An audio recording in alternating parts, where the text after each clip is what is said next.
rejection. You don't know, when I did the research for the book, I found out that the same part of your brain that processes physical pain, like a knife wound to the leg, is the same part of your brain that processes emotional pain, like a broken heart. So even though people can't see any bleeding and there are no ambulances to take you away, you're still nonetheless crushed by something that happened in your life that you had no control over, and it processes like physical pain to the brain and to the body. So Bishop, give us a step. What can we do? Do we have to trick ourselves into believing that we're going to get through this period to survive it? The first thing you have to do is focus on what you just said, surviving it. Nobody wants to be crushed. Nobody enjoys being crushed. But my metaphor is grapes to wine. And grapes are the only fruit that is raised to be crushed, because the vineyard understands that the best part of the grape is not in the fruit, it's in the crushing. And something about going through crushing brings something out of you that's better than you were before, stronger than you were before. So it's not about rushing out of it. It's about understanding that this is a transportation and not a destination. And if you are stuck in a state of crushing and you can't get out and you don't see how to get out, it is generally because you are sabotaging your deliverance. Anything good comes in your life, you reject it. Any nice person comes in your life, I'm not attracted to them. Self-sabotaging your life because you have adjusted to what should have been a temporary situation, you have made it a permanent location. So I was wondering, because, I'm fascinated with this man here. Yeah.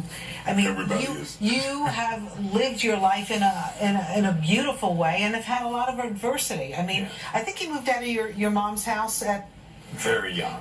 13, 14 years old. You were living on the street, On doing the subway, drugs. yes. Doing drugs. Yes. How did you turn that crushing moment into a power? Because you were so young.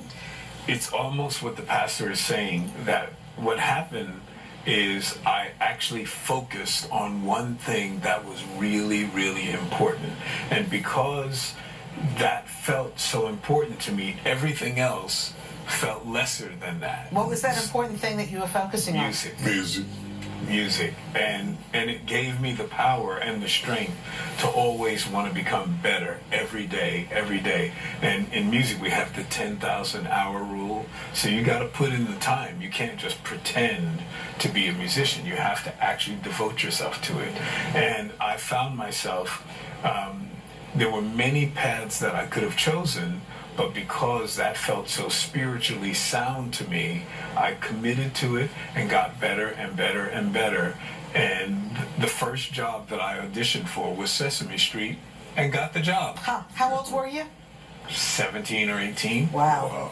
I mean, he has that instinctual kind of getting himself back together and finding the power. But some people don't have that instinct. Well, part of it is not just instinct. He had something in front of him that was stronger than what was behind him. And I think that's important for all of us. You can't go forward looking back.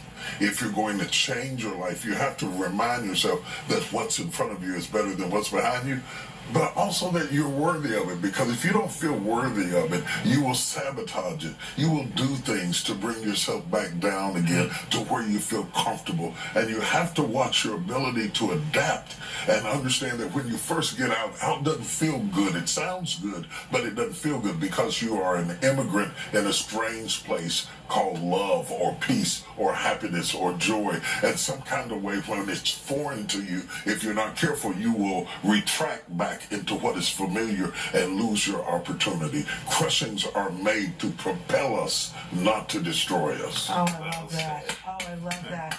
And some of the marathoners yesterday in Boston were listening to some of your passages yesterday as motivation. They were crushing it in a different way. They were running as fast as they possibly can. I need to do some more of that crushing.